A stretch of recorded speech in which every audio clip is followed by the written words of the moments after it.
च्या माध्यमातून कला विज्ञान वाणिज्य महाविद्यालय नवदुर्ग यांचे मागील 7 दिवसापासून राष्ट्रीय सेवा योजनेचे विशेष वार्षिक शिबिर या ठिकाणी संपन्न होत आहे। त्या निमित्तानं आज ग्रीन क्लबच्या माध्यमातून पूर्ण गावभर आम्ही या ठिकाणी रॅली संपन्न करत आहोत। त्या रॅलीच्या माध्यमातून आम्ही या गावकऱ्यांना पाणी बचतीच्या संदर्भाने विमोचन करत आहोत, घोषणाबाजी करत आहोत। जिथे नळ असतील त्या ठिकाणी आम्ही उजवण्याचा प्रयत्न करत आहोत। कारण सर्व या ठिकाणी विद्यार्थी आहेत, आज हे भारताचे उज्ज्वल आहेत। कारण या विद्यार्थ्याला, या लहान विद्यार्थ्याला पाण्याचं महत्त्व समजलं पाहिजे। विद्यार्थी मित्रांनो, तुम्ही हे बॅनर सगळे पाहू शकता, मराठीमधून काय बॅनर आहेत। तर पाण्याचा प्रत्येक थेंब या ठिकाणी जपला पाहिजे, पावसाचा पडल्या प्रत्येक थेंब आपण जपला पाहिजे। त्याचबरोबर आपण घरामध्ये पाणी वापरत असताना ब्रश करत असताना जर सतत वाहनाचा नळ असेल तर तो बंद केला पाहिजे।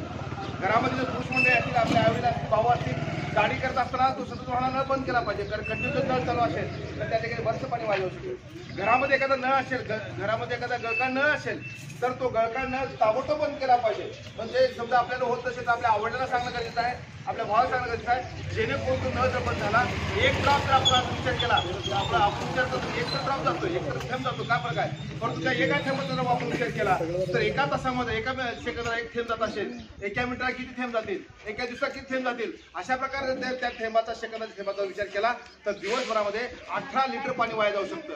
म्हणून आज ज्याच्या घरामध्ये नळ अशा प्रकारचे गळके असतील तर त्या विद्यार्थ्यांनी ताबडतोब आपल्या आईवडिलांना सांगून ते नळ त्या ठिकाणी ताबडतोब म्हणजे गळत असलेला जो थेंब पडत असेल तो पाणी त्या ठिकाणी वापरून वाचलं गरजेचं आहे। हे झालं पाहिजे सगळ्यामध्ये।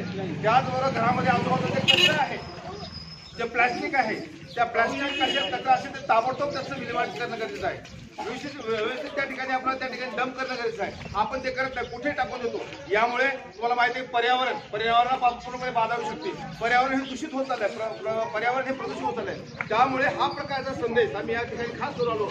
मला येत्या ताईची आज दिसते या ठिकाणी आणि म्हटलं की ह्या विद्यार्थ्यांना मंथन केलं पाहिजे, कारण पाणी वाचलं पाहिजे, त्याचबरोबर कचरा व्यवस्थापन झाला पाहिजे, झाडे लावली पाहिजेत। त्याचबरोबर आपल्या घरामध्ये एखादी लाईट जळत असेल, आपण विनाकारण म्हणजे तसंच बंद करून जातो, किंवा एखादा फॅन चालू असेल आपण तसंच बाहेर जातो। पण तुमचं काम आहे ते तुम्हाला आतापासून ते समजलं पाहिजे की पाणी म्हणजे वाचवलं पाहिजे। एखादी घरामधला किंवा सार्वजनिक ठिकाणचा एखादा जर इलेक्ट्रिक बल्ब चालू असेल तर ते ताबडतोब सरपंच असेल, सरपंच असेल त्या सांगायचं आहे। घरामध्ये एखादा फॅन चालू असेल, बल्ब चालू असेल, घर आपण जर सोडत असाल तर ते ताबडतोब त्या ठिकाणी स्विच ऑफ केला पाहिजे त्या ठिकाणी ते बटन, जेणेकरून एनर्जीचं कन्झर्वेशन झालं पाहिजे, झाडे लावले पाहिजेत, कचऱ्याचं व्यवस्थापन केलं पाहिजे आणि पाणी वाचवलं पाहिजे। अशा प्रकारचा कन्सेप्ट घेऊन हे ग्रीन क्लब, त्याचबरोबर कला विज्ञान वाणिज्य महाविद्यालय नवदुर्ग या ठिकाणी हे वार्षिक विशेष शिबिराच्या माध्यमातून या ठिकाणी आम्ही हे मंथन करत आहोत।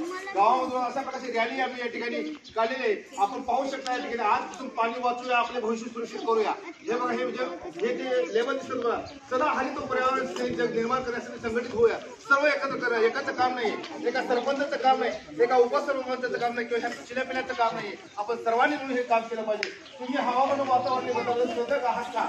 आज ग्रीन क्लब सांगलो आपण, हे ग्रीन क्लब म्हणजे हे महाविद्यालयाचे ग्रीन क्लब आहे। या माध्यमातून आम्ही गावोगावी जाऊन महाविद्यालयामध्ये असेल किंवा गावामध्ये असेल अशा प्रकारचं मंथन करत आहोत।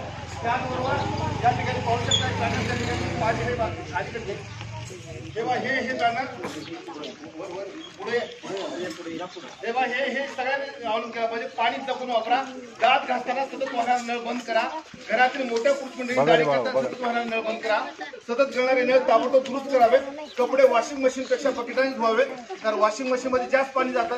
बकेटामध्ये 15-20 लिटरचं पाणी असतं, 15-20 लिटरचं बकेट असतं, तर त्यासाठी तुम्हाला बकेटाने कपडे धुवावे, शॉवर पेक्षा बादलीने आंघोळ केली पाहिजे आणि शोष खड्ड्याचा वापर करावा। अशा प्रकारचं मंथन घेऊन ग्रीन क्लब, त्याचबरोबर राष्ट्रीय सेवा योजना, राष्ट्रीय कॅडेट कोर आणि कला विज्ञान वाणिज्य महाविद्यालय या ठिकाणी मंथन करत आम्ही ह्या गावामध्ये येतो। सर्वांनी हा संदेश प्रत्येक घरामध्ये दिला आणि ह्या सगळ्या गोष्टींचं संवर्धन केलं, म्हणजे नैसर्गिक संसाधनांचे संवर्धन आणि जपणूक करण्याचं आपण शिकतोय, आपण आपल्या पाठ्यक्रमामध्ये शिकतोय की अशा प्रकारे संवर्धन केलं पाहिजे। हे प्रत्यक्षपणे आपण हे ग्राउंडवर येऊन हे काम केलं पाहिजे आणि हे संदेश, या चिल्यापिल्यापासून संदेश हा घरामध्ये जाईल आणि जाऊन घरांमध्ये त्यांच्या आवडला सांगतील आणि अशा प्रकारचं या ठिकाणी संवर्धन हे सर्वांनी करणं गरजेचं आहे। तर अशा प्रकारे